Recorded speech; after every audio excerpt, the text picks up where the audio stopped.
its affiliates.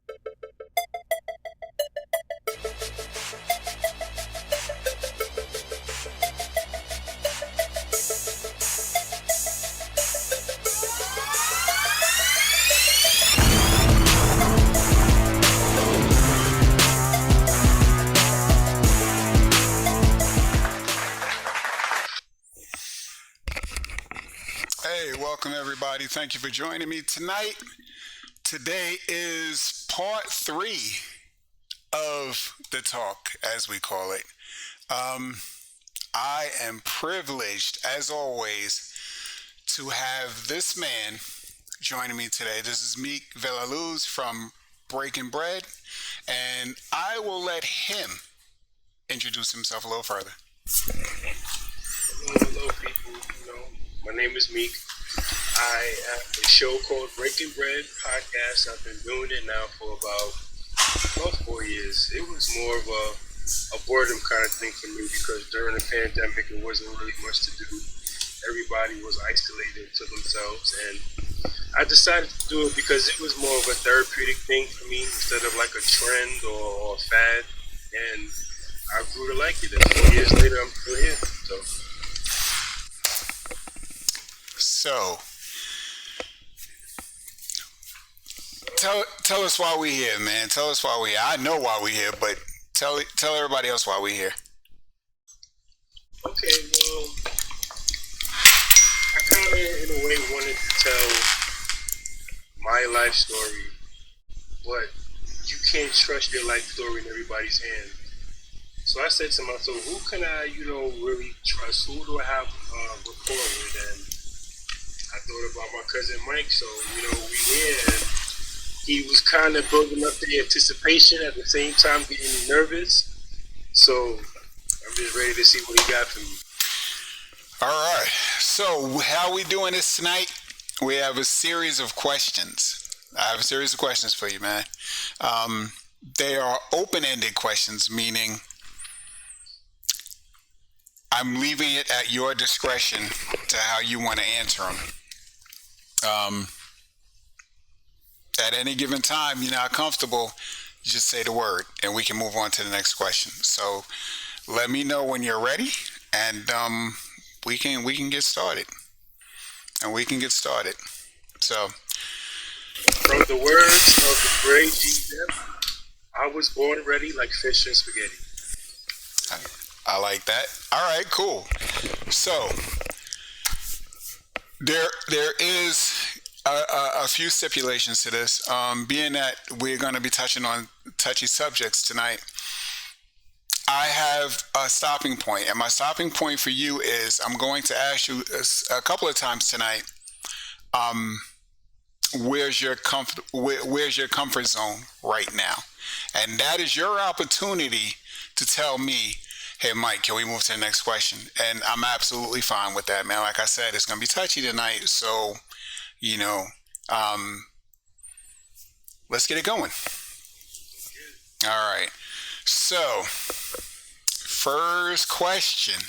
We did the introduction. So the first question is it difficult, comforting, or painful when thinking about memories? For me, I've had more bad memories than good, so I would say probably more painful for me because I'm now at an older, I've grown to try to be optimistic, but I always was negative growing up. Like I always was looking for the bad to happen in a situation, and inadvertently I kind of put that energy into the universe, and the universe answered back to me with negativity. So I would say more painful because of some of the things that I've done and had done to me. It was bad, A lot of memories I wish I can't forget about and remember the good ones. But like I said, the bad memories outweigh the good. So I have a tendency of thinking about those a lot more versus the good ones. All right. So we just got a message in, and one of the messages is that the volume is very low. So while we're doing that, they say they can see it just fine. It's just the volume is very low. So let me check on my end, man. Give me a second. Okay. Let me know if I got you the mic up on my end.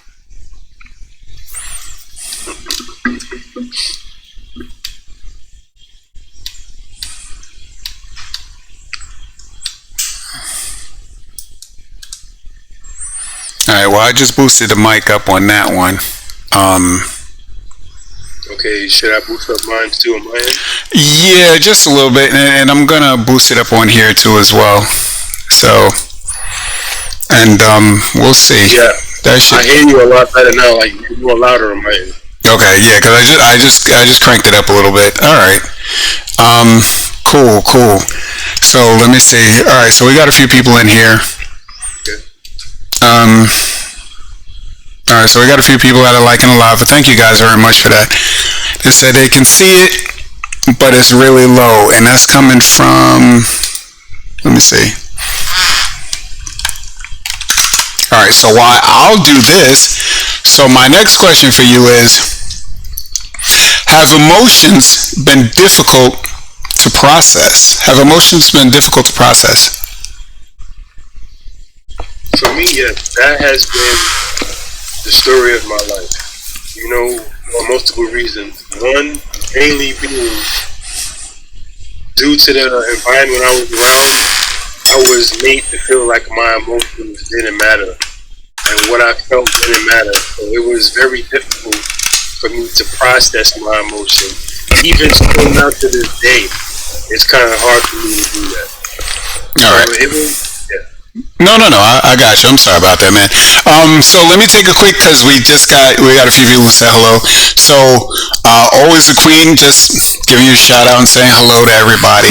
We got Remedy, we got Always the Queen. Got a few others that are coming in and popping in.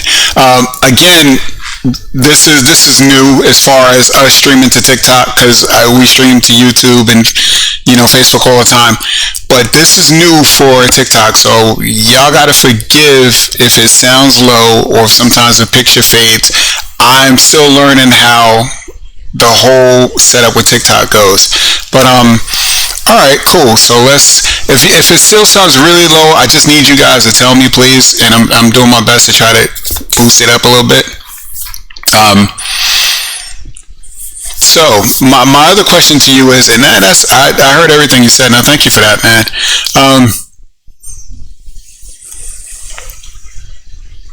How does your body physically react to grief or stress? How does your body physically react to grief or stress? Let me see, how can I put this? I get anxiety, and my heart starts beating fast. I get hot, like physically hot. Right.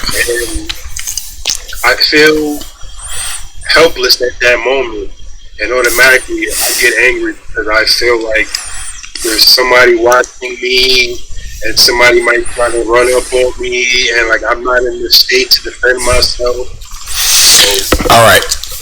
So you got and she goes by, from TikTok, she goes by Always the Queen. She says it sounds like anxiety. So let me give a shout out to Dr. GLK. Thank you very much for joining us tonight. I'm sorry, man, I didn't mean to interrupt, but go ahead, finish. Yeah, but basically what it was, this is more anxiety because I don't know how to deal with emotions. So grief for me kind of breaks me down. And I don't know how to just be in that vulnerability and just deal with it and go through with it. That's why sometimes I get angry because I don't want people from the outside looking in thinking I'm vulnerable and they're trying to take advantage of me. Gotcha. Okay. So, just so everybody's up on the same up to speed. So the question I asked him was, how does your body physically react to grief, stress, or peace? And that was his answer. So we're gonna move on to the next question. How's your relationship with yourself? Going through everything you just told me, how's your relationship doing with yourself? At the moment, it's in the rebuilding process. And okay. I'm kind of happy with what I'm doing right now as far as trying to get my life together. You know, I'm being more resilient because usually I fold under pressure because I don't like being in compromised situations. But now I'm starting to realize I'm gonna have to go through those levels of uncomfortability for me to get to where I want to get to, and to try to fix who I am. So I would say right now, I'm somewhat pleased with the relationship I have with myself.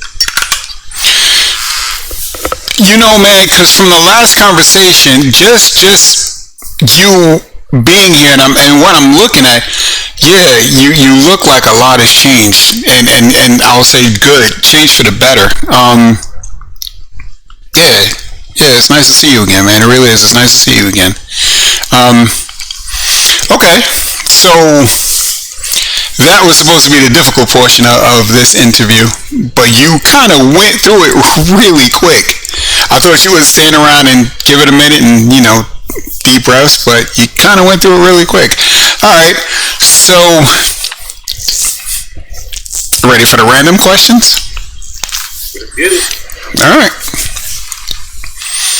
If you could have dinner with anyone from your future, who is it, and what's the conversation look like? You want me to say it again? From the future, who would I choose to have for dinner with? Mm-hmm. And what's the conversation look like? Okay. From the future. Wow. Let me see. I would probably want to have a conversation with myself.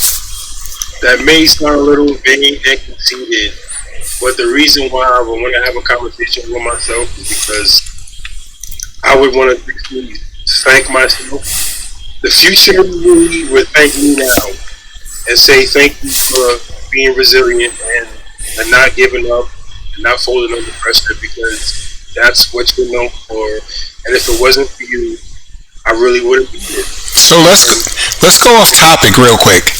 Okay. What steps were taken for you to ultimately rehab and come back to what you know as who you are to be?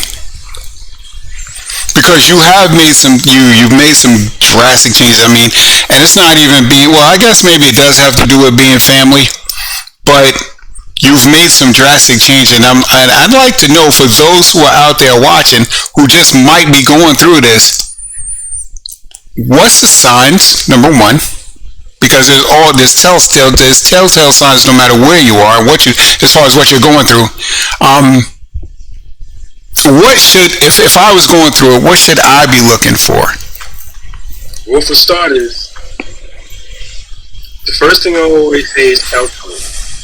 If there's certain ways you're feeling, or if there's certain things that you're doing and you don't know why, that is a telltale sign that you need to seek counseling.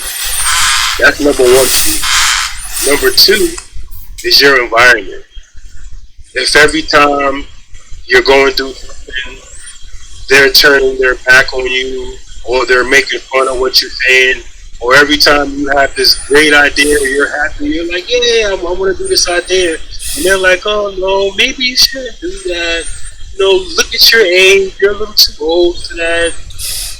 Your environment plays an essential key in who you are right now, because your environment is your support system. And when I say environment, I don't mean when you step outside. I mean your immediate circle.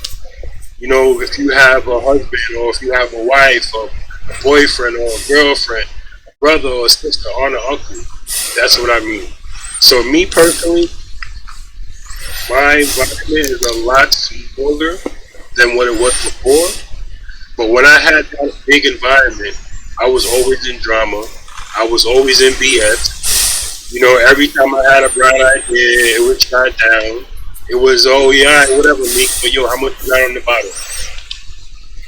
Okay. Now, even though it's smaller, I'm more at peace, because now I'm having time to reflect and realize, dang, bro, you was doing this for X amount of years, and you ain't see this coming, or you was dealing with this girl, or you had this group of friends.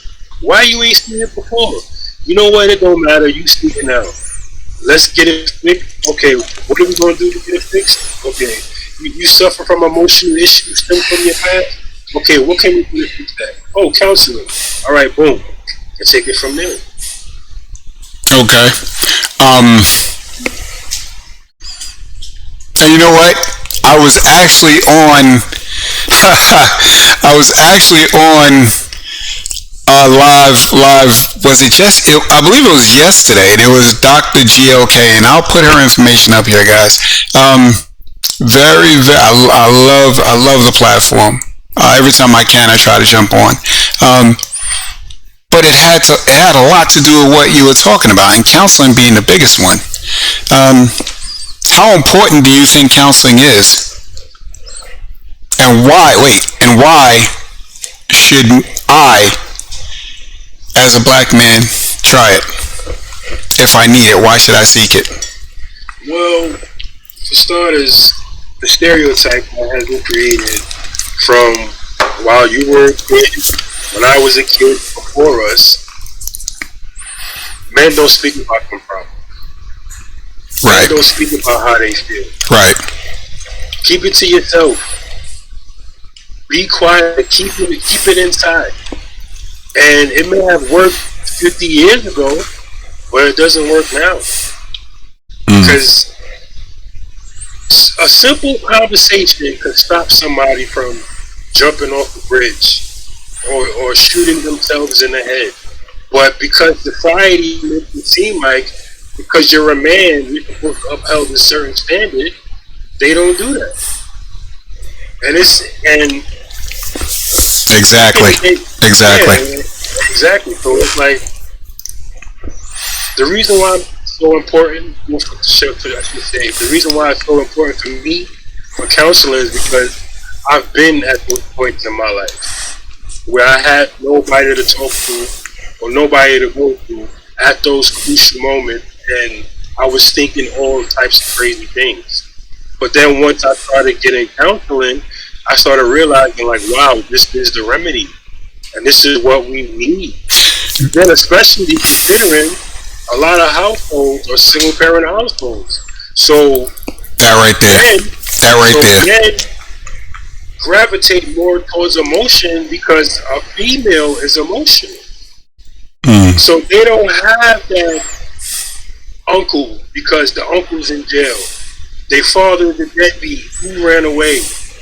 His brother is in the streets if he has a brother. So what is he to do?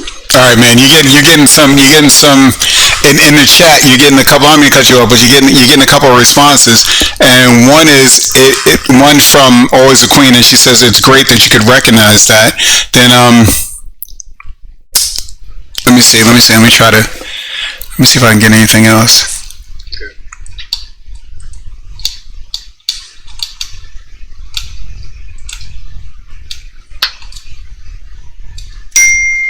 Emotional sovereignty. Okay. All right. So, also, I'm not sure I'm talking to you guys out there in TikTok land. On the screen, there's a phone number. You can actually text me directly because I'm trying my best. Again, this is new for me. I'm trying my best to read everything that's being up here and talk to you at the same time. So if y'all can just shoot me a quick text from that number right there that's on the screen, I'll get it and I can read it directly from here. All right, man, I'm sorry about the interruption. So yeah, like I was saying, counseling is essential, man. It really is.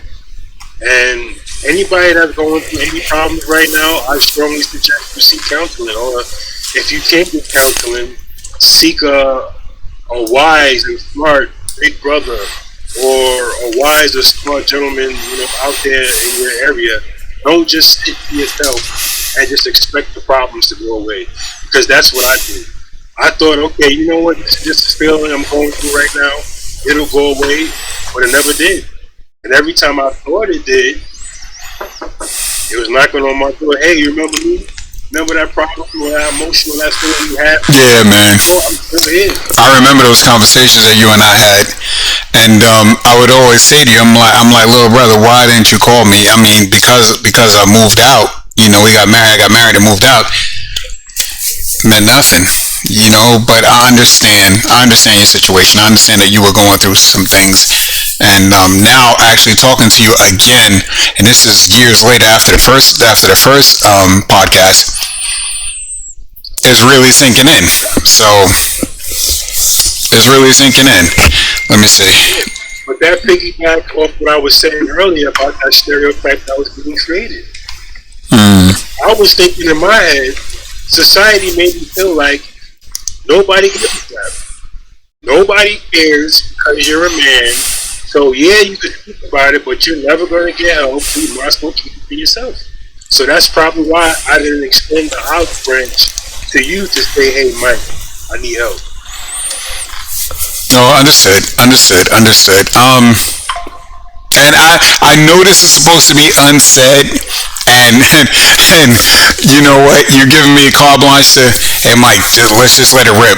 But you know what, brother? There's just certain things that I'm not bringing here. I'm not putting out here like that. All right, let's get back to the questions, man. Let's get back to the questions because I don't know about you. I should be asking myself, how's my comfort zone? I really should be asking myself that. But let's get over the questions and then we can actually discuss a couple of things.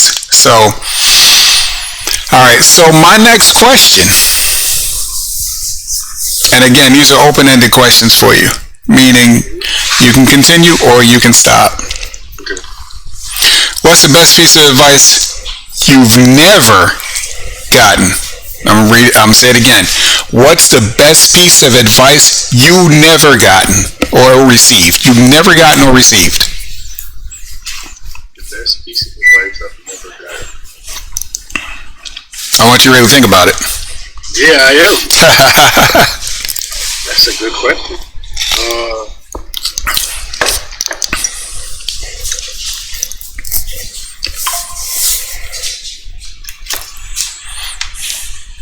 Dang. Wow, you got me stumped. The best piece of advice I've never gotten.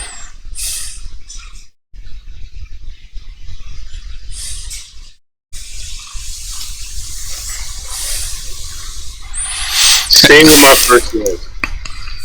Say it again. Stay with my first love. So you said stay with your first love? Yes, I'm happy nobody never told me that because she played a crucial part in who I started to be from 15 up until now. So I guess I would say that because it was a very tumultuous relationship. It was real bad. We were both in bad headspaces emotionally. At the time, I just had lost my father. So I'm happy nobody never said that. Not just a people, a certain person. If a certain person would have told me to stay with that girl, I probably would have been still messing with her a lot longer than I was. So I would say that. Okay. So we just got a message in from Always the Queen, and her question to you is, how hard was it for making a decision to seek counseling? How hard was it for making a decision to seek counseling? I'm trying to see how can I answer this. I know already, but I want you to tell me again.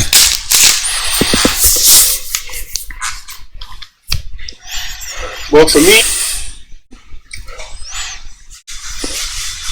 I've always wanted to get counseling, even from when I was younger.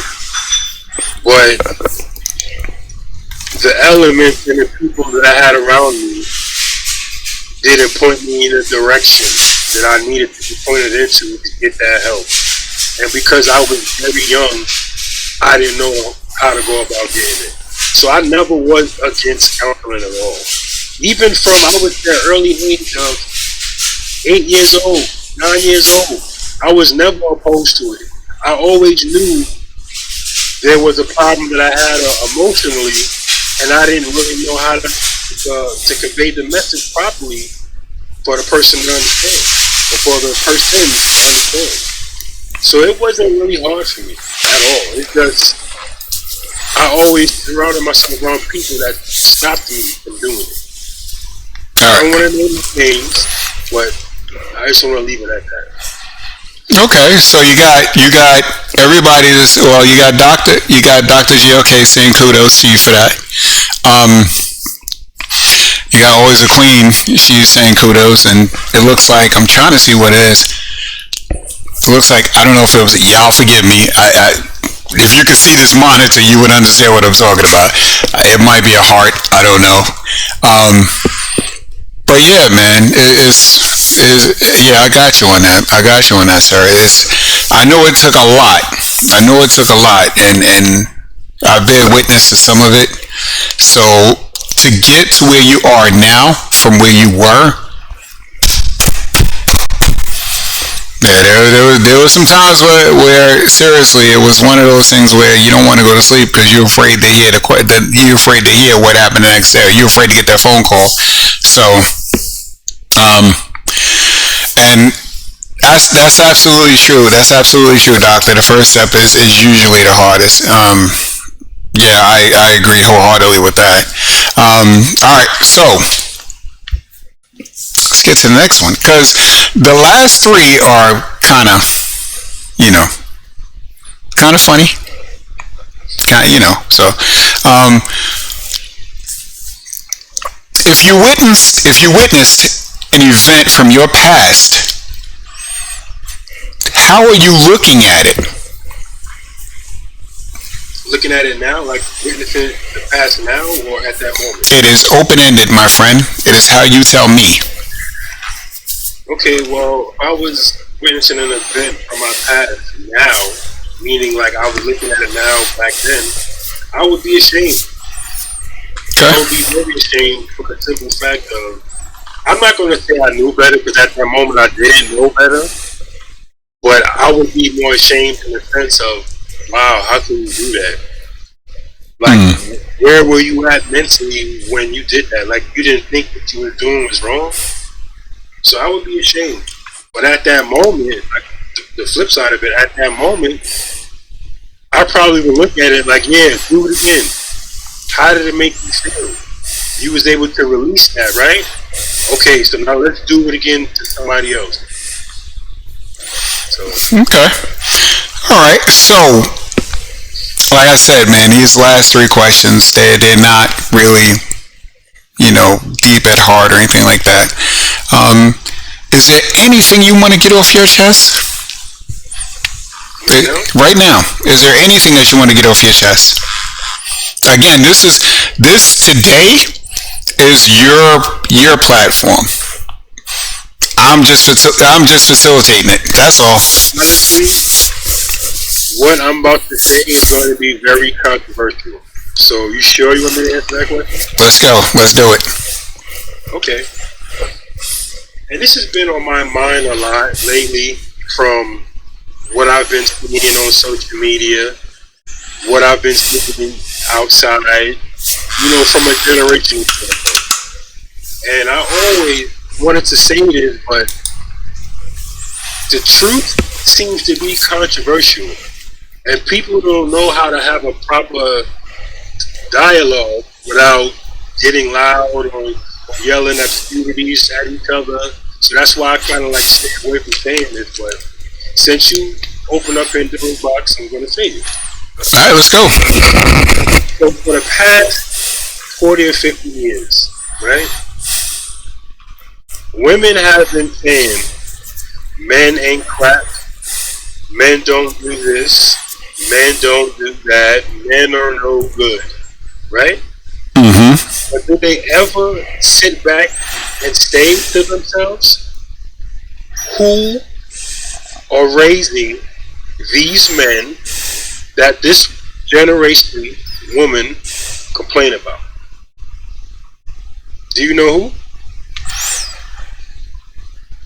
I don't, but ladies in the chat, the number's up there. Text me your answers, please. Please text me your answers. I'll tell you who. All right. It's the women. For the past 40 years, there has been a rise of single women. And here's the kicker to the situation. And the only reason why I know this is because I happen to scroll on not Snapchat, Instagram. And I see this video, and I said, "This has to be BS." Let me do my research. I seen a video of this lady doing a presentation at a college, and she said that a child has a higher probability of success if they are raised in a two-parent household or a single father's household. And they will have a higher probability of not being successful raised by a single woman. So the reason why I'm saying that is women have been saying for 40 or 50 years that men ain't this, men ain't this, men ain't that. You have a small group of fathers that want to be fathers. So if you feel like your son or your daughter is out of control and you don't know how to deal with them, send them with their father. See what can happen. See if the algorithm could change. But a lot of women don't want to think about it like that because when they hear me say it, the few that heard me say it think I'm attacking them. I'm not. I'm just stating the facts. And that's been on my mind for the longest time. And every woman I came across cursed me out. And I said, why are you cursing me out? Because I'm stating the obvious. You're complaining about the men of this generation, but as women, you're not taking accountability and realizing you cannot raise a man, a boy, to be a man. Even if you can't be with the son's father, have him go to a Big Brother program or have him hang out with an uncle or something like that. Instead of you saying, you know what, ladies, I'm messing up. Let me try to reach out. You just keep perpetuating the cycle over and over and over and over again and then continue to complain about it. Which makes completely no sense to me. All right. And women that are watching this, I'm sorry, I'm not trying to take any pot shot, but the facts is the facts. And like I said, if you think I'm lying, look it up. It'll tell you exactly what I just said. That a child has a higher probability of being successful if he or she is either raised in a two-parent household or a single father's household. That's been on my mind for the longest. So no need. Okay, so there's no need to apologize. Exactly, male mentors. So it seems like, and if I'm wrong, my apologies, and y'all can correct me in the chat. But it seems like they're agreeing with you. Yeah. But here's the thing to that, man. There's not every situation is the same. That's the obvious. Not every situation is the same. Not every woman has the ability or the option to be able to do what you just said, to be able to send their son or their daughter, mainly sons, because with no male figure. No. I got you on that. And I hadn't gotten to that yet. But I think a lot of it, and for me anyway, man, because I was raised by a single parent. I know for a fact that it's a trust thing also, man. The trust factor comes in, and it's not so much the trust factor with the father. It's just the trust factor in general, because you spoke about Big Brother programs. That's a lot of trust that I'm giving somebody I don't know with my child. But you trust your children to go to school for 8 hours a day. But what's the difference? They're a stranger. You don't know them. So there's no excuse. It's the same thing. It's not like, I mean, in some cases, the teacher at your school could be your sister, or the teacher at your school could be your brother. But it's the same situation. But the only difference is the reason why I feel some women don't do that, because they don't get an immediate benefit. They'll send their children to school, they get an immediate benefit because now you got a babysitter for 8 hours while you go to work. Big Brother programs will talk to your son or talk to your daughter, and your daughter or your son may say, "Hey, some things are going on at home," and now you're being implicated into it, and now you're embarrassed. But those same things can happen at school with the counselor. Exactly. But okay, I got you on that. But what I'm saying is that just like the Big Brother program that has, and you said, they go and they talk to the big brothers and they divulge information to the big brothers. Or they talk about things with them. It happens in school. It happens with the counselors.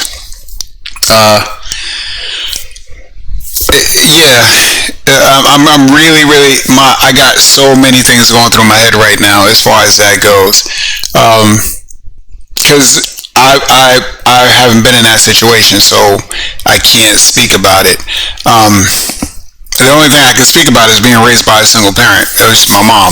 My father died when I was 2, so But it wasn't even that situation where he had no access to us or whatever. So can I ask you a question? Are you speaking from experience? Yes. Okay. All right. Because I'm not, like I said, I'm not going to name names. Right. No, we're not doing that. But go ahead. I'm listening.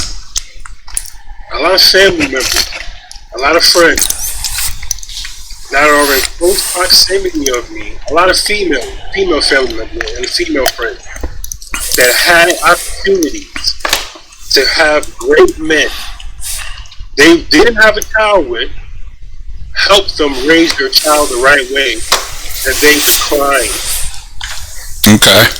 15 years ago, 20 years ago, that are now crying wolf because their son or their daughter is out of control. So what do you say to that? When you had opportunities to possibly give your child a better life, but because of your own indiscrepancies and your own personal issues, you chose not. All right. So let's see. So the doctor, I was raised by 2 parents, but my father worked so much, we never really saw him. So, oh man, I wish I can get her on.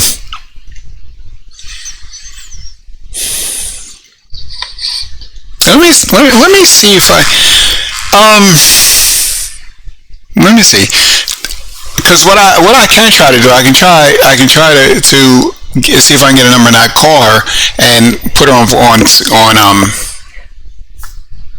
speaker, and I'm sure you could be able to hear it. You alright with that? Yeah.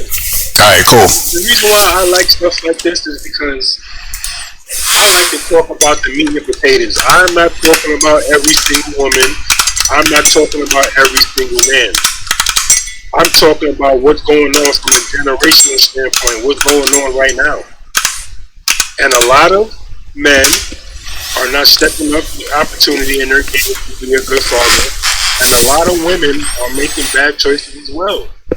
But the whole thing is, you have to understand, the man can have a child and leave.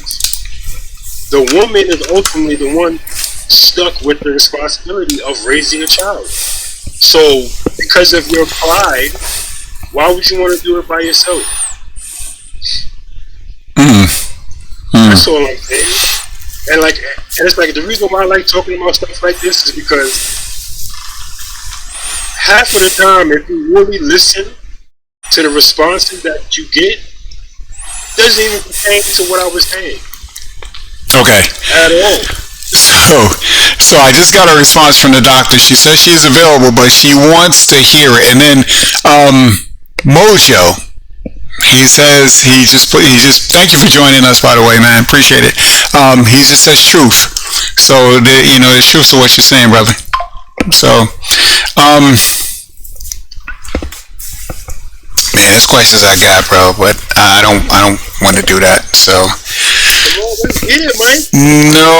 No, we're not doing that, man. We're not doing that. You gotta remember, I'm under the weather. I said, you been sipping that brown cough medicine, huh? I got a little bit of energy now. But let me just make this painfully clear. I am not trying to discredit or downgrade any woman or any man. No, brother, we know you're not doing that. We know you're not doing that. It was something that's on your head and you got it out. No. That's just the questions that I have. The main question I have is, how can we change that algorithm? How can we stop perpetuating that cycle of broken households? How can we stop that? How can we change that? And for those that heard this question, please answer to Mike right now. I want to know. All right. Well, I know one thing. I'm not a doctor. I don't even play one on TV. I know communication is a huge thing, man. I know that. And let me see what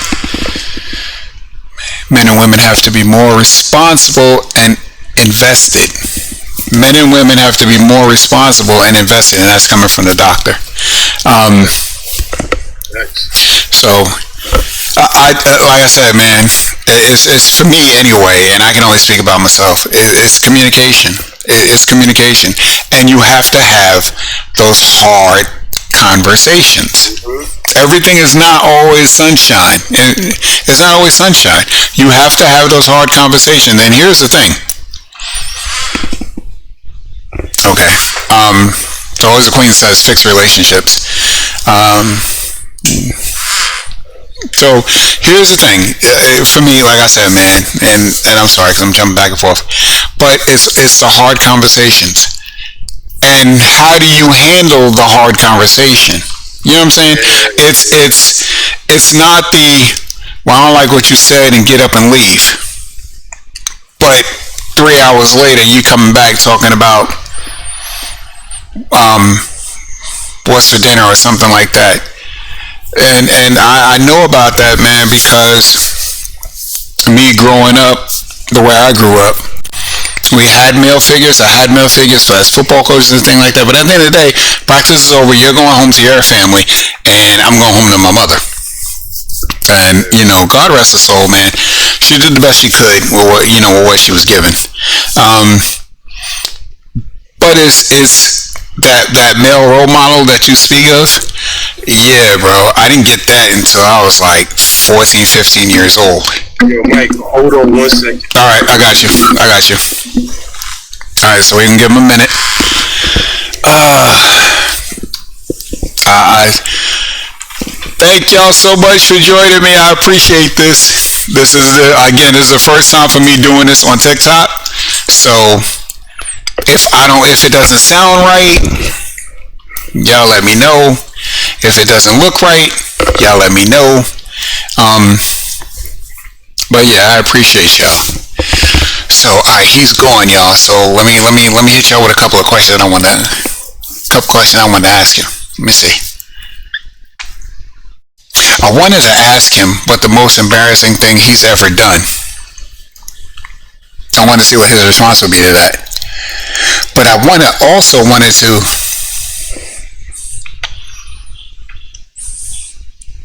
Do you wish you had it earlier? Had what earlier, Doc?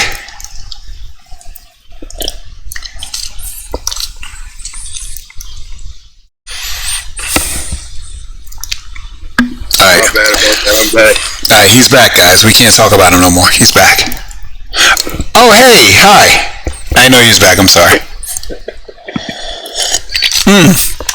Oh, so to answer your question, Doc, yeah. Because at the end of the day, when practice was over, the guys were leaving to go with their dads and they're going home. And, and again, blessings to my mother because I am who I am because of her. But it was Mom that came to pick me up. And my mom had to work late and I had to go to practice. There was some times where I had to walk home by myself. So yeah, I wish I had that. I wish I had that leadership. I wish I had at a younger age. I wish I had that. I want to say vote of confidence. I I needed that pat on the back to say, hey, you're gonna be fine. This is okay. This is what you do. This is how you handle yourself. I didn't get that until I was like 14, 15 years old. And even when I got it then, it wasn't in, I want to say, the proper way. You know what I mean? Like a lot of stuff I know is self-taught. I taught myself, just as an example, to tie a bow tie. I taught myself how to tie a tie. I went and picked out my own suit for my graduation. And, you know, things like that. So to answer your question, yeah, not having it, did it cause you any troubles? Yeah, because when I was 14, 15, no, I'm sorry, 13, I got arrested. So yeah, I got arrested. It was something stupid, and that's the only time I've ever gotten arrested. But yeah, I got arrested, and but again, I don't blame nobody for that, because I know better.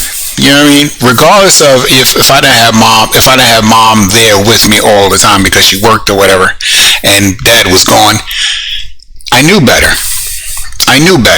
and so I don't blame nobody for that. I blame myself for that. But yeah, I think if I had somebody that was around me to say, hey, let's go throw a ball, or let's go watch a movie, something like that. You know what I mean? And that's the only difference, man. So Meek, I get 100% what you're saying, man. I get 100% what you're saying, and I can't speak about the difficulties because I don't have that problem, you know, so I can only listen with compassion. You know what I mean? There's not really even much advice I can give you as far as that goes. Only advice I can talk to you about is you being the best man that you could be. And hopefully that's being shown and that's being seen by all the people who need to see it in order for their train of thought to change to whereas you can hang out with your kids or whatever, and it don't gotta be for you, brother. It could be for anybody else, man. I mean, you know, so you know, I appreciate this, man. So you know, I'm gonna ask you, where's your comfort zone right now? You okay? Yeah, man, I'm good. I got my poker face on. I can't have my glasses on, so you know what I'm saying? All right. I can't put my glasses on. My shade is my signature, man. Let me see. All right. So you got past the first part of it. So, all right, man. You can put them on if you want. I'm gonna say how you going. I said you made that work because you've already did it. So Mojo put in the comments. He says all these points are valid. However, my fear is that this problem is a large part biblical. So yeah, I'm interested. So Mojo, if you would, can you just put in the comments, expand on that a little bit? Appreciate you. Thank you, man. Thank you for that.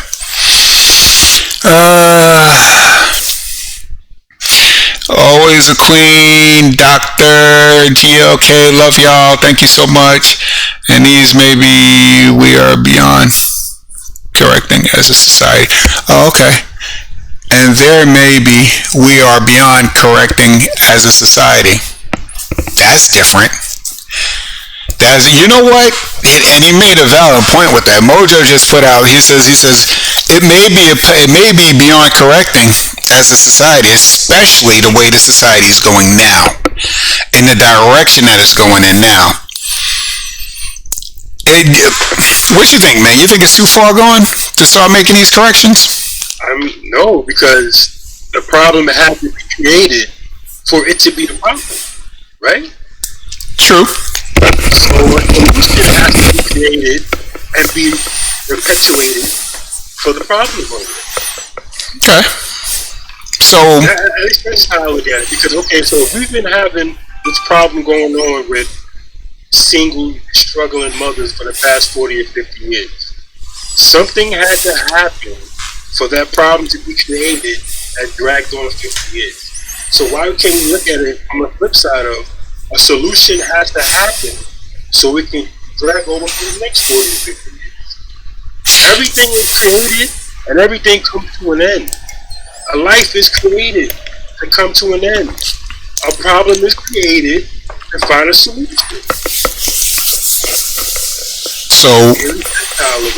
So give me some insight to what you think your solution might be if you were given the opportunity to do it.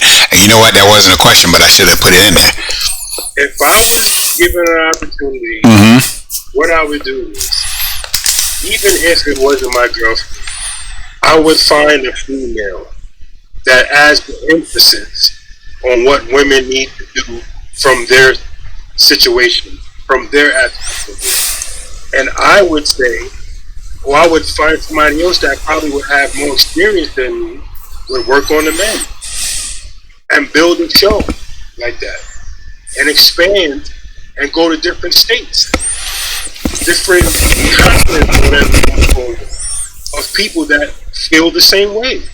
So now it went from 2 people in their neighborhood to 2 people in Pennsylvania, 50 people in Pennsylvania, 80 people in Texas, 80 people in Georgia. So now you have hundreds and hundreds of people speaking on a solution. And that's how it's going to happen. Because the way we receive information in this day and age is visualization, through videos. Okay? We don't even read books anymore. Who goes to like seriously? Nobody reads books anymore. I tell people I read books. Some of them look at me like, what? You don't have the audio book? No. I want to read the book. But that's how it starts, because if you go on social media, most of the time all you see is the problem. Everybody talking about the problem. Why ain't nobody talking about the solution?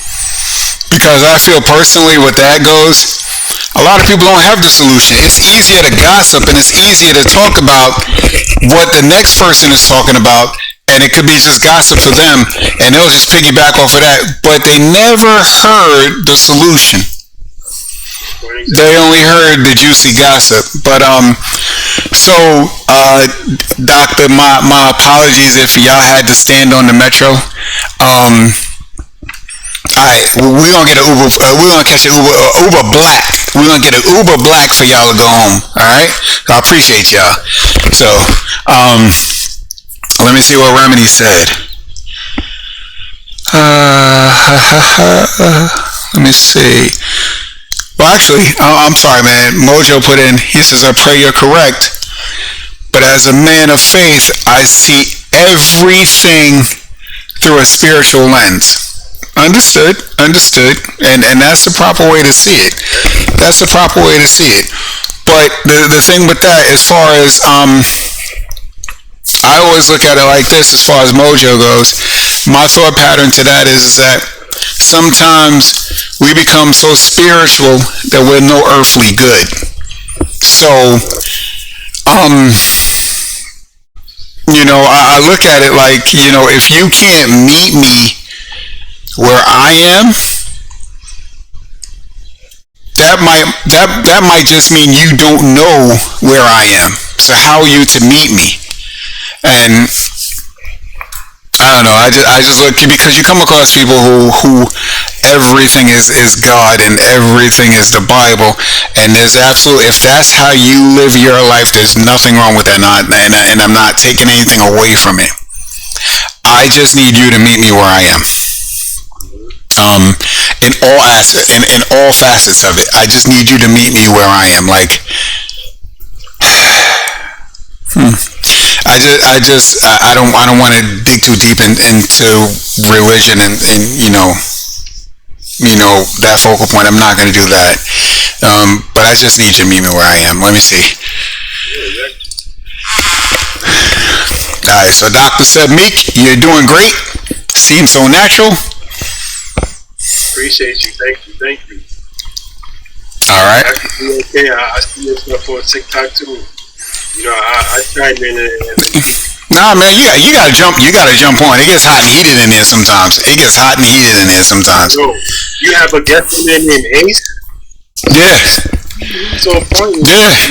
Yeah, my dude is fire. He is fire. I'm telling you, he is fire. So when he starts talking, I just put my phone on mute and I let the brother go. I'm like, all right, well, ain't nothing for me to say. So you gonna cover all all bases of it. All bases. Always the Queen is saying, come and join us. So listen, next time that the dot goes live, I'm gonna message it to you so you have the information. And Mojo is saying you are correct, and let me be clear, this is my view, but regardless, we all need to live daily, just like, and he has a Y, so I'm gonna assume he's saying just like you. But I appreciate that. Again, this is not an argument. This is a pure discussion. So every comment and every statement is respected. As long as we're not being disrespectful to one another, I'm good with it. So I appreciate all the comments, everybody.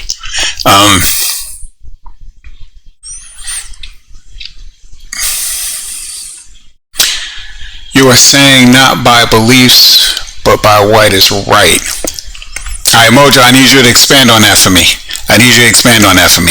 So, Meek, I got some more questions for you, man, but these questions are a little bit lighthearted. So, you ready? All right, cool. Let's get it going. Would you rather live in a world with no internet or no air conditioning? No internet. People in the chat, that goes to you as well. Would you rather live in a world with no internet or no air conditioning? Yeah, it's a no-brainer for me because I put it to you like this. If I wasn't using the internet for my podcast and, trying to be inspiring, using podcasting as my diary or being therapeutic, I wouldn't be on the internet. I wouldn't be on social media because social media is the main ingredient to the problem we have now. But go ahead, man. Man, that was deep. Yeah, that was deep. But all right, so let's jump in the room real quick. So you got a message from Always the Queen. I call her AQ. She says, Meek, you seem that life has humbled you some. Do you feel that? Okay, I'm reading again. It seems that life has humbled you. Do you feel that it has? I mean, it really has. Those that really know me, I was a savage in every aspect. Ooh, do tell. I was the type of child that you wouldn't want to have your son or your daughter around, but they wanted to be around because I always was into something. So it was a difficult transition, but I'm happy because what really did it for me is me having daughters. I'm not going to get deep into details, but I would just say this: I was a womanizer, and not in the sense really, and not in the sense of because I wanted to belittle and disrespect women. This may sound crazy. I didn't like women because the main woman in my life at that point, which was my mother, we were bumping heads. So essentially, I took it out on the woman of the universe because I couldn't take it out on my mother. So, I like that. So I'm happy that I'm humble right now because now that I say to myself, I pray all the time. All right. I'm not in the church all the time. Hold on, Mike. I'm flowing. Let me flow. I got you. Go ahead. I'm gonna shut up. Go ahead.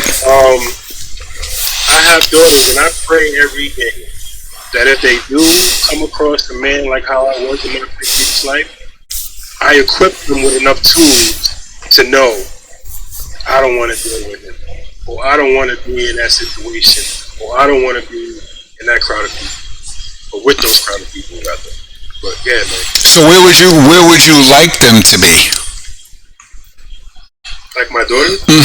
Relationship wise, where would you want to see your daughters?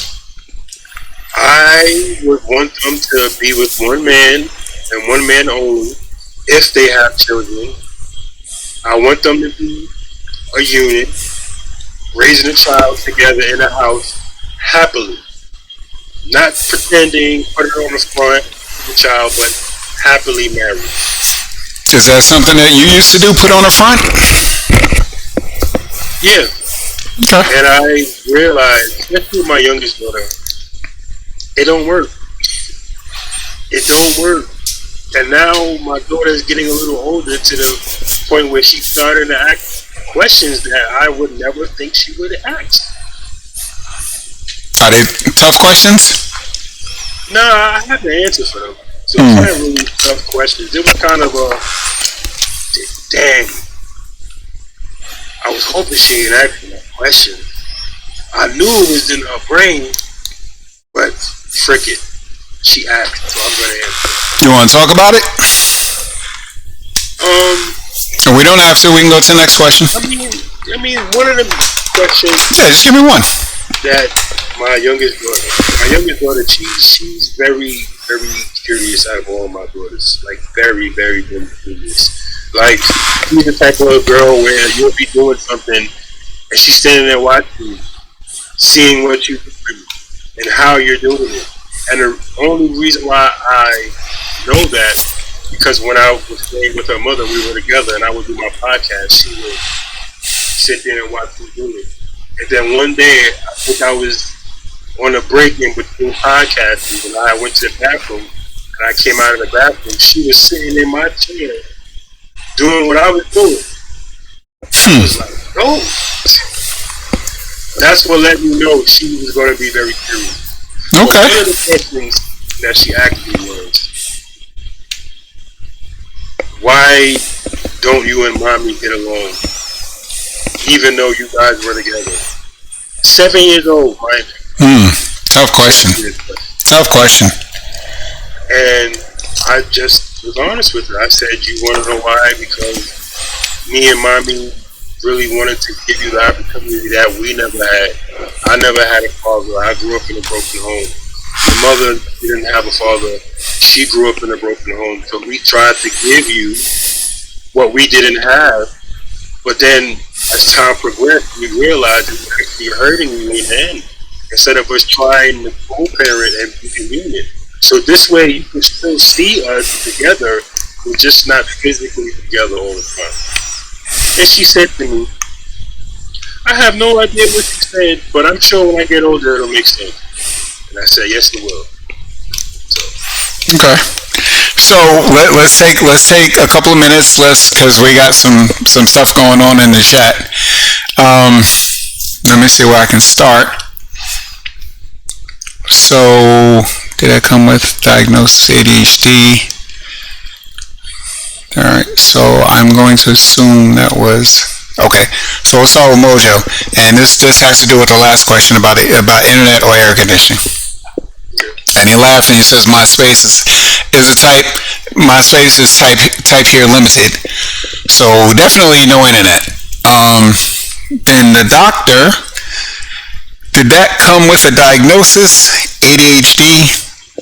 And she says you don't have to answer. Just curious. She says yes. Always the queen gives you hand claps. Bro, you got to get on this. You got to get on this platform the next time she goes live. She goes live twice a day, so you got to get on. And Mojo says respect.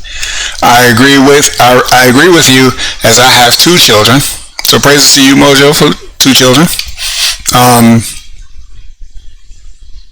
But what if they don't?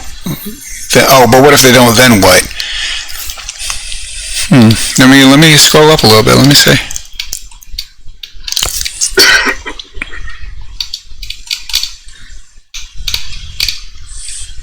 I'm trying to find a question to that. I will continue to look for that. So AQ, always a queen. She says hard questions, but she's been there, and she says she's been there. So remedy.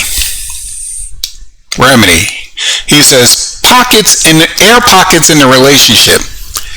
Remedy, you gotta expand on that a little bit. Mojo is saying while we hold our own spiritual beliefs, it's our duty to live each day as if they were our last. Okay, I got you on that. Yeah, I agree. So with that being said, once we get off this podcast, I'm gonna go rob a couple of banks because I'm gonna live it like it's my last. So I get it. Let me see. Oh, okay. Oh, I'm sorry. Okay, so doctor is talking about the expectations you had on your daughters. Embracing its significance and upholding the right ideals to ourselves and to others. That's from Mojo. All right. Always a queen.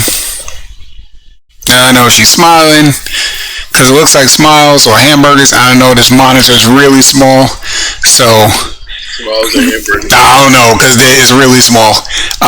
That will be your second time going to jail. Whoa. Huh? Oh yeah, no, you ain't lying about that. I got nothing. I'm gonna keep my comments quiet. All right, bro. So we're an hour and 6 minutes into this. That the time flew past on this. So let's you got a few more minutes, or you got something you got to do?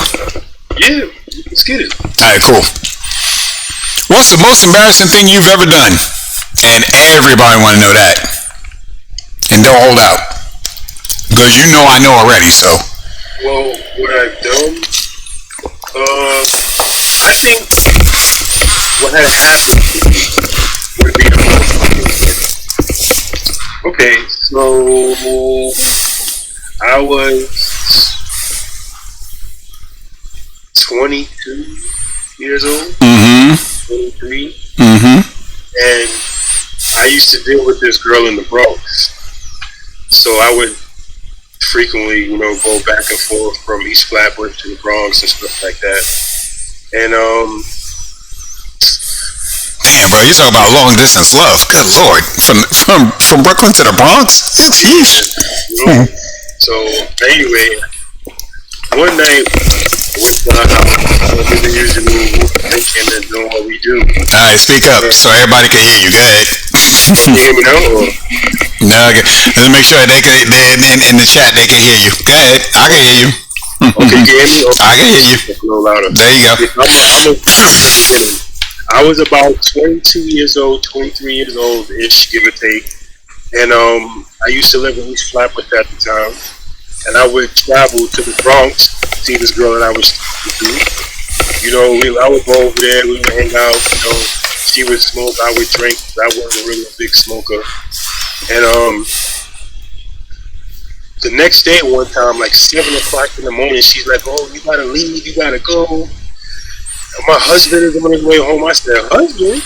You never told me you had to. Excuse me, wow. And she was like, well, on it like that, it don't matter, you gotta leave. So I'm like, okay. So I ended up getting dressed and I'm leaving. And I was starving. I went to the halal spot and I ordered 2 spicy chicken sandwiches with a Snapple. I ate it in like maybe 5 to 6 minutes. I was so hungry. I get on the train, stomach starts bubbling. Oh, dude, seriously. Maybe we didn't want to hear the rest of this. It's funny. Whew, all right. So then I go a couple of stops, get off the train, try to get to the bathroom on the platform, door's locked. Gotta wait another 15 minutes for the next train. Get on that train. It's getting worse.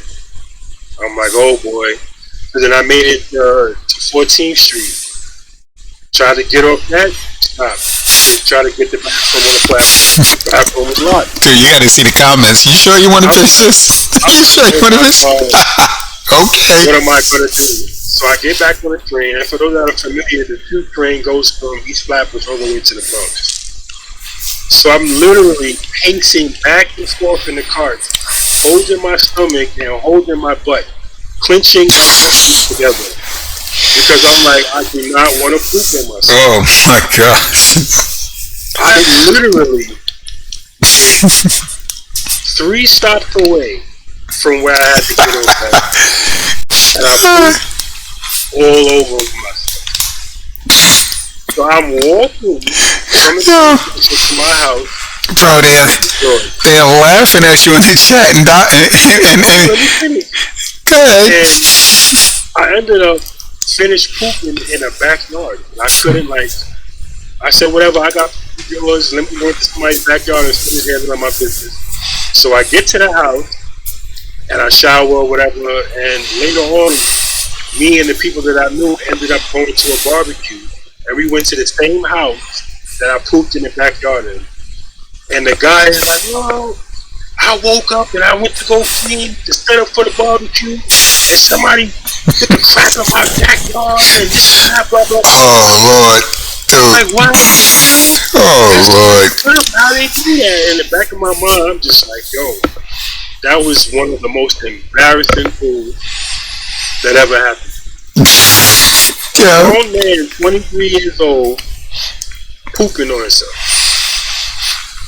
I don't even know if I want to go with this next question, bro. Give me a minute. Let me take this in. I gotta give you a little bit of comment. Give me a minute.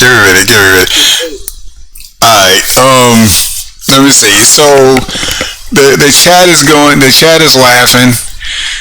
Let me see, holding on tightly too long instead walking away with your dignity always in back. So Mojo said, holding on tightly for too long instead of walking away with your dignity, always embarrassing. Dude, seriously? See, that's why I appreciate you, bro. I love you, bro, because you don't mind just letting it rip. Literally, not figuratively. Alright, man. So this is gonna be the last one for the night. If you had a chance to time travel,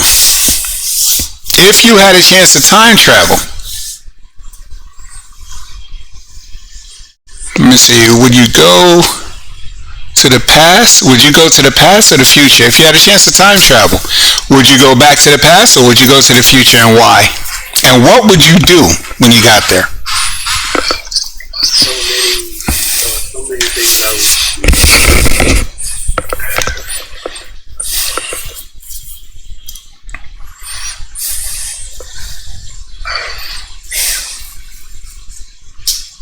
I would go back.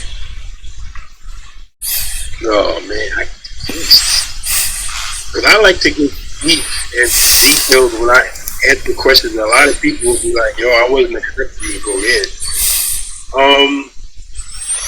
Yeah, this turned out to be a kind and friendly podcast. I gotta admit, because the questions I had are not the questions that I said to you. But go ahead, I'm listening. What you got?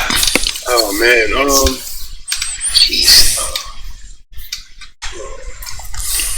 You know what I was going to say?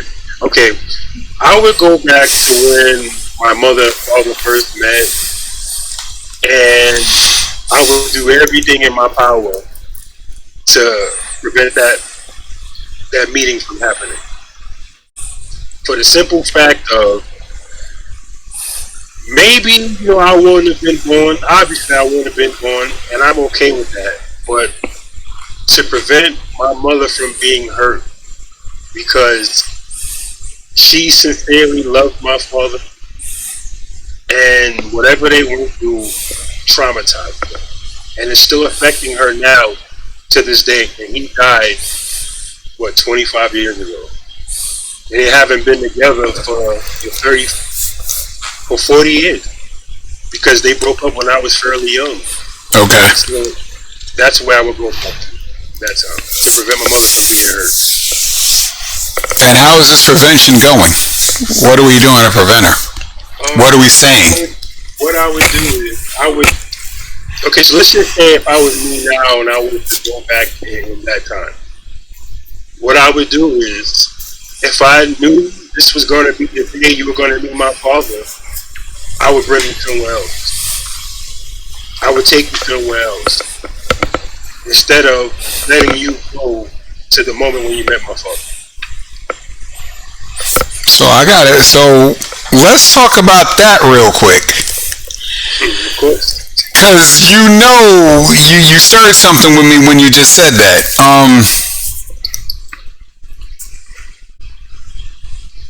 Wow, that's kind of hurt. It's kind of painful to even think about it. But being that you said all of that and what you said as far as with your mom and your dad, bro, without them, you wouldn't be here. I said that. Yeah. I said that in the beginning. Even if I wasn't able to be born, I would rather not being born and see my mother not get hurt versus now. And I know that may sound crazy. No, not at all. I understand wholeheartedly what you're saying. I know. But to physically hear it again, because you've said that to me before, but that was at a time where you were at your I want to say your darkest. But now that you're not there, or you've come, I won't say that you're not there, because at any flip moment you could be there, but you have made great strides to move out of that area. But to hear it again, and to hear it clearly, I'm not gonna lie to you, man, it's sending chills up me. Because and I know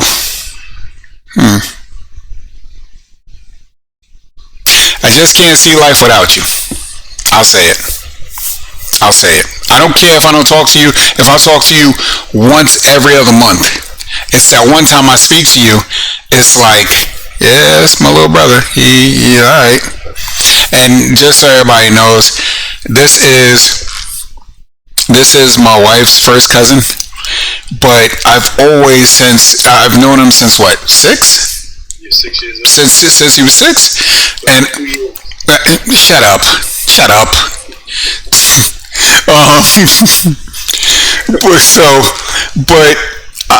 I've always looked at him like a little brother. I've never looked at him like he's one of my wife's family. Never anything like that. I never thought of that. So, with that being said, man, that, and I'm listening to you, I'm not gonna lie, man, it's painful to hear it. That's the reality, and that's your reality, and I get it, and I respect that. It's just painful to hear it, that's all. Because I don't mean in the sense of saying, oh, I wish I was never here, but now that I'm older and seeing what my mother went through, I wouldn't wish that on nobody. Because everybody knows my mother for being a certain way, but they don't really know the backstory behind what she went through. And I know some of it. I don't even know all of it. And the stuff that I do know, she was where she is. Because she had to protect herself, she had to be guarded. And if I can prevent that from happening, I would. So she could have a chance at being sincerely and truly happy, which she deserves. And mine. And for those that know me, I don't have a great relationship with my mother. It's fairly bad, to be honest with you. But now that I'm older and I'm realizing that everything is like a ripple effect in my brain, that's one of the things that I would love to change, because she deserves to be happy. Time out. So, you know what I just thought about? I just thought about something. So, we're talking about what you just said to me about relationship, between you and your mom, and your mom and your dad, and that you would go out and you would prevent it if you could. So we're talking about that. But here's the interesting thing. And I got a question for you. And I don't want you to think it's weird. I really want you to think about it. So you and mom have the same birthday. Yep. Okay.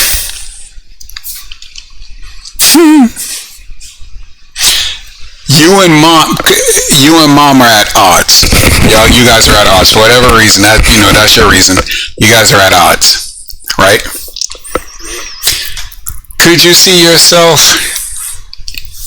Dating your mom? And I'm not right. See, I told you. But it's something I told you, man. I told you. It was something I just thought about. I mean, are we saying this? I want to let you know. I want to let you know your cousin is in the room laughing and she's coughing. So, but go ahead. Yeah, no, I do the same thing. Okay, are we talking about if I had the opportunity to prevent what happened to her happening, or are we talking about how she is now? I'm leaving that to you.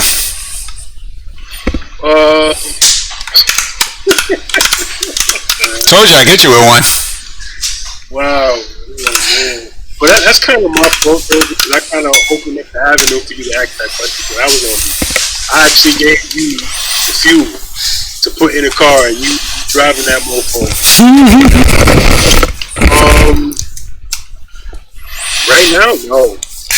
Not at all. I'm not going to get into details why. Ooh. So the doctor said we attract our parents as mates. Yes. My counselor said the same exact thing. Well, dude, she's a doctor. So there you go. Dr. GLK, you're 100% right. 2 separate counselors that I had said the same exact thing. And then I was like, what? Get out of here. But when I actually sat down and thought about it and let the situation resonate in my brain, I was like, yo, every woman that I took serious had some type of attribute or quality that matched my mother. And that's fact. Jeez. No, you know what? Alright, man, if we divulging information, we giving out information, I'm gonna say this then. For me, it wasn't my mother. It was my older sister. Karen? Kim. Oh, Kim. I married my older sister. Because I'm telling you, they think exactly the same. I'm gonna leave you there with that one.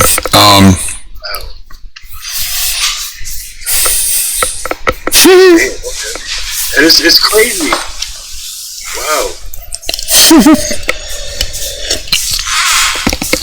Wow. Okay. I like that. So I just want to let you know. So she just walked past and flipped. I don't know if she flipped me the bird or she flipped you the bird, but one of us got the bird. I love you too, cuzzo. He said he love you too.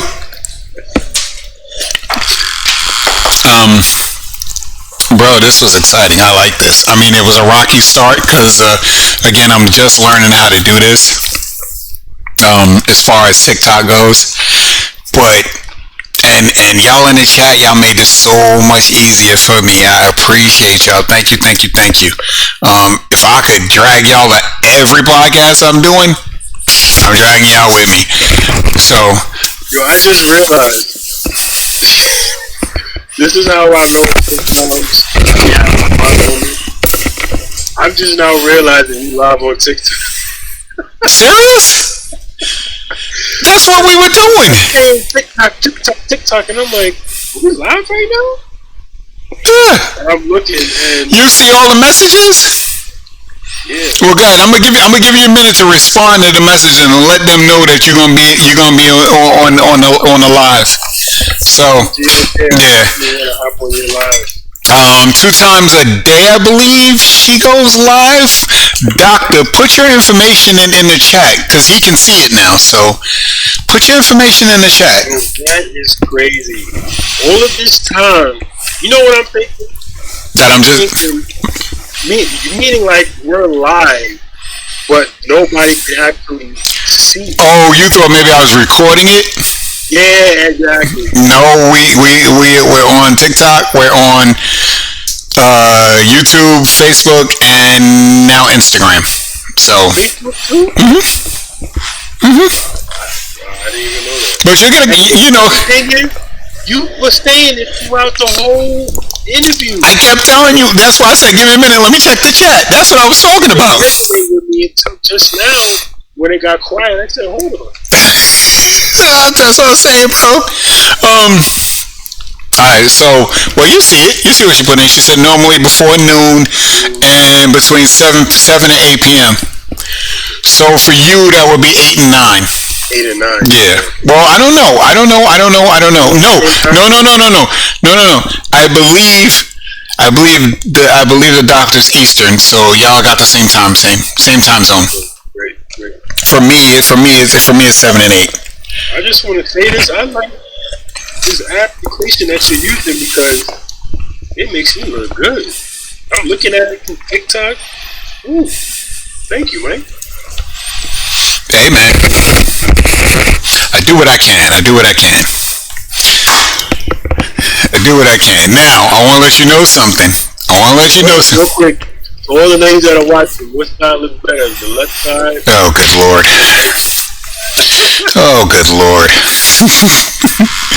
So, I want to let you know, so now that you got TikTok and you can see it, there's a lot of frozen frames where you make some weird expressions. I'm just saying.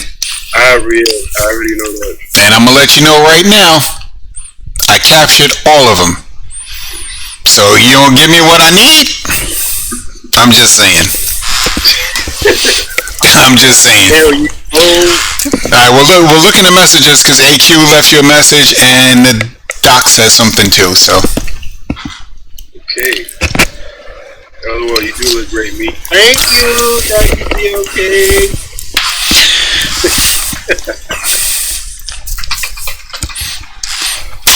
Hey, you got any questions for me? Because I gave you time to relax. So I got more of a story about you. Oh boy. Okay. On why? They don't know I'm a criminal, so don't say that. You're not gonna do that. All right. I got a story about you about at one point why I didn't like you. Oh Lord. Okay. Good. I'm interested. We were playing football at I forgot the name of that park on Avenue J. What was it, Avenue J and Troy Avenue? I remember. I know exactly what you're talking about. Okay. And you kept tackling the SHIT out of me every time I got the ball. When you would do it, you would look at me and smirk. And I said to myself, I always said that when I get older, I'm gonna whoop Mike's ass. Seriously, man? But the reason is you kept doing it, and the way you were looking at me like, yeah, do something about it. And I said to myself, I don't like this guy, and when I get older, me and him are gonna resort to fisticuffs. I always said that. I even tried to fight you one day until you picked me up and slammed me, and that theory went out the window. You remember that? Yeah, I remember that.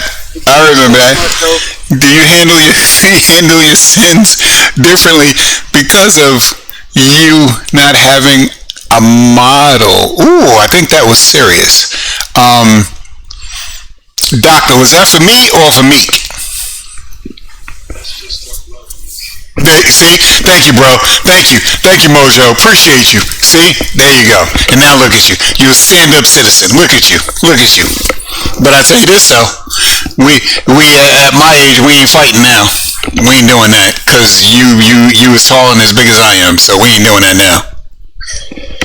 Well, Dr. G.O.K., I guess, yeah, you could say that. I try to be more subtle with the choices that I make because I do have daughters, and I feel because of that I tread softly or tread lightly. I'm not saying I wouldn't do it if I had sons. I probably would be a little more lenient for the simple fact of having a son, and you're so like, yeah, Dad, I got this girl. Yeah, well, how she look?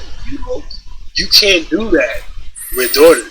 So to answer your question, Dr. GOK, I handle them a lot different than I have daughters. As far as me, I do have daughters. I don't know. I don't have daughters, Dr. GOK. I have daughters. I thought you meant sin. Well, you can answer that, Mike, because you have a son. Well, two sons. Muffin Man, and Baby Mike. Muffin Man. For those that don't know, that's my cousin Kalar's name. Muffin Man. That boy ain't no Muffin Man. That boy 32 years old now. Oh, that was for pressure for me. Okay. Okay, well, so do you handle your sons differently because of you not having a mom? In the very beginning, I was extremely stern with them. Extremely. Now, now that they're older, and I will say it kind of cut off. It kind of slowed down a lot when they hit junior high school. And mainly because I felt that there was no need for the constant not yelling and screaming, but the stern talking, and yeah, and then I realized something. That's also when I started. Then I found and I rededicated myself to God, and I learned a lot about myself. And I didn't like what I saw. So, with that being said, I knew things had to change, and I knew if you don't change it now, you're gonna be visiting your sons in jail, or worse, because they're only gonna go by the character. They're only gonna act on the character that was shown to them, and there was no true love as far as, hey, come here, let me talk to you. Let's talk, rather than me being stern with them, or yeah. So I think it has changed, and I think it had a lot to do with that. So that's funny. I used to be live on Muffin Court. Alright, Mojo, you gotta tell me about that, man. You gotta put it in the chat. What's Muffin Court? He said he used to be live on Muffin Court. You gotta tell me what that is. But thanks for answering. Oh, no problem. I've learned as I got older to be a lot more transparent. You just get tired of being tired, and you get tired of hiding everything from the world or whatever. I got nothing to hide. You asked me, I'm gonna tell you. It's like I said before when we had that conversation. I'm gonna give you the answer, or you just prepared to get the answer is the question. So, alright, Meek, you still there? Because you look like you. Oh, dude, it looked like you was frozen. Oh, you looking at the messages? Okay. Alright, so AQ put up some eyeballs. I don't know what that means. What you looking at? Alright, so Meek, Dr. GLK said last question. So I'm going to assume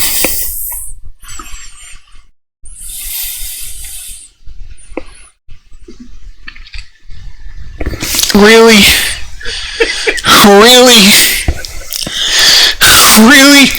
Why did the hungry rabbit jump? I'm not. You realize this is PG-13, bro. You realize we can't do none of that stuff on TikTok. Yeah, why did the hungry rabbit jump? I'm afraid to ask why. Because he was hungry. Duh. Listen, leave all the sidebar jokes to me, please. Thank you. Oh Lord. The queen said it. He was hungry. She knew because he was hungry. There you go. Whatever, AQ. Now you got the doc laughing. Okay. All right. So I'm gonna leave you with this, my brother. Damn, boy, it is. the book of Proverbs, chapter 21, verse 2, which says, every way of a man is right in his own eyes, but the Lord weighs the heart. I'm going to leave you with that. You take it as it's given. You dwell on it. We don't need to discuss it. I like that. We don't need to discuss it at all. So, let me see. Based upon your mom and your relationship, does that impact yours with your daughters? Oh, hey, Dr. GLK sent you a question. So go ahead, do your thing. Based on your mom and your relationship, I mean,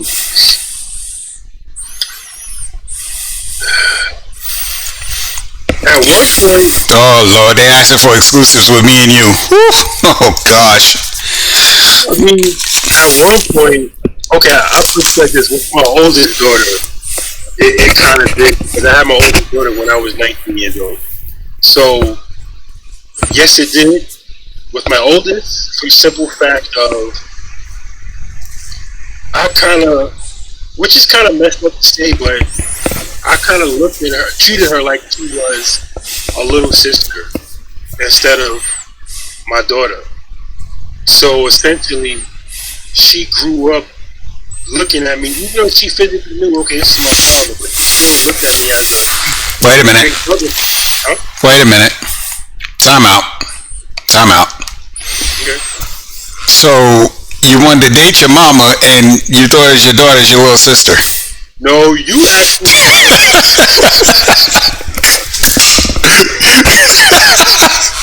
No, but I got you. Go ahead, man. yeah, realistically, all jokes aside, yeah, it did, because I didn't really look at my daughter as she's looking to me for the answers. She's looking to me for the way. I looked at her in the sense of she was an annoying little sister. I didn't treat her that way, but that's how I looked at her, because I wasn't able to identify how to deal with her because of my relationship with my mother. Now my youngest daughter, now that I'm older, is completely different. I love the crap out of her. Not saying I love my oldest daughter, so don't take it like that, because some people will take bits and pieces to create their own story. So let me just say that now. I love my oldest daughter unconditionally. She was the first. Back to what I was saying. With my youngest daughter, it doesn't affect it at all, because I treat her like a princess. I hug her, I kiss her, I hold her. Sometimes we have spa days where I'll do facials with her, I'll do her nails, I'll do her feet. So it doesn't affect it now, because now I'm a little older and I'm realizing love conquers everything at the end. Even though we are in the world today, love conquers everything. So I hope that answers your question, Dr. GLK. Hey, y'all, give me a minute. Hey, what's up? Hello? Yes, so I hope that makes sense, Dr. GLK. But yeah, so that's what it was. Dr. GLK always defeat everybody. I appreciate y'all for doing it. Every time I try to jump on this live, and I'm happy that you did, you know? So what you got for me, Mike? Oh, no, I was just reading the so you don't got no questions for me, so I think I'm alright. I wasn't even want to answer it, because you were talking about it wasn't PG-13 enough. Oh man, go ahead, answer the question. If they boot me off TikTok, ask me again. If they boot me off TikTok, it's okay. Why did the whole rabbit jump? Ah man, I'm not answering that. What else you got? What else you got? The only question I have is, honestly, like all jokes aside, and the only reason why I'm asking this question is because you had said something to me a little while back that makes perfect sense to me right now. So I'm going to ask you, what do you want your legacy to be when you pass on? Good question. A I need it to be left that no matter what, no matter when, no matter how, he got it done. No matter what, no matter how, no matter when, he got it done. Throughout all the trials and tribulations, he got it done. He got it done. Seeking God, he got it done. To walk away from everything I knew and loved in New York and to come to Texas where I knew nobody and made a home, you know. I mean, I've said it before, bro, but I am the hardest person to talk about myself. I am. My character speaks for me. You know, I'm not perfect. I just know what trouble I'm not getting into. I just know what I'm not gonna say, and I know what I'm not gonna do. So I guess if I wanted to leave anything behind, I'll say his character, because that's what I want my sons and my daughters to know. No matter what, no matter when, no matter how, get it done. So I hope that answers your question, man. It does. And I'm going to tell you why I asked you that question. Because you probably don't remember, but this was a little while back, like 15 years ago. We had a conversation. Thank you. I'm sorry, brother. Thank you, doctor. I appreciate it. Thank you so much. I really appreciate that. But go ahead, man. I'm sorry. That's all good. A while back, this was like 15 plus years ago, we had a conversation. And this is when I was heavily active in the BS. You had said to me, what do you want to do with your life? Now I looked at you like, what are you talking about? And this right here is what you said, that for the past 5-6 years, it really resonated with me. You said to me, if you were to die today, what would they put in your obituary? You remember when you said that to me? I absolutely remember. I even remember where we were. I absolutely remember. And that, at that moment, I'm like, this mofo is out of his mind. He don't know what he's talking about.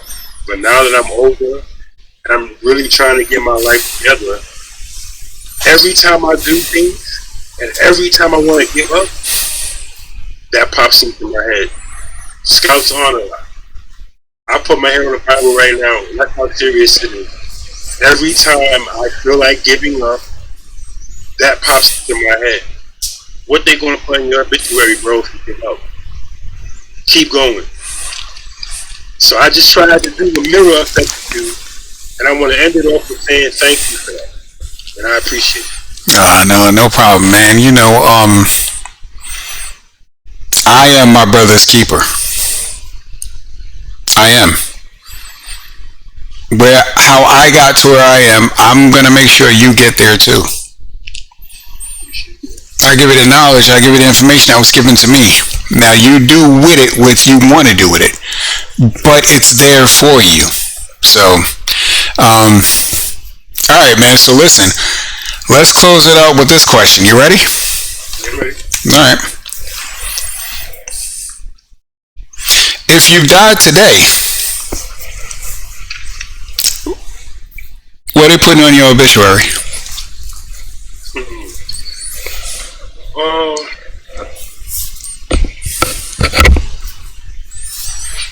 One of the main things they would say is he did a lot of effed up stuff, but he also did a lot of good stuff. Despite his evil and malicious ways, he always figured out a way to help people in times of need. He virtually had no help, but he figured out a way.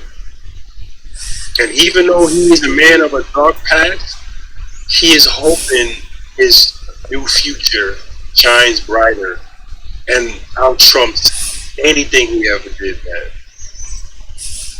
He was a humanitarian. He loved people, but he just didn't know how to express it. That's all I got. And that's enough. That's enough. And with that, we will close this out. My brother, we went 45 minutes over what we were supposed to do. So, or at least that's what I wrote down as far as like all them questions and stuff, man. We did that in like the first 15 minutes. So, but I knew it was going to happen because we never stick to the script when you and I talk. So I don't even know how I put this thing together. I guess maybe to make it look good, but I don't know why I put it together. But thank you everybody that joined us in the chat. Brother, you better get in on this platform with Dr. G, okay? Alright, you've been officially warned. Alright, so Gotcha. Get in there. Mojo, thank you, man. You're probably not even on the line anymore, but thank you so much for joining us. Remedy, thank you for joining us. For everybody else who signed in, I really appreciate y'all. Thank you so much. Again, this is the first time on TikTok, so we had some bumps in the road, but we got it done. Until next time, everybody. You stick around. I'm going to talk to you in a minute. Till next time, everybody. Thank you again for joining me. I love y'all. I'll see y'all soon. Peace.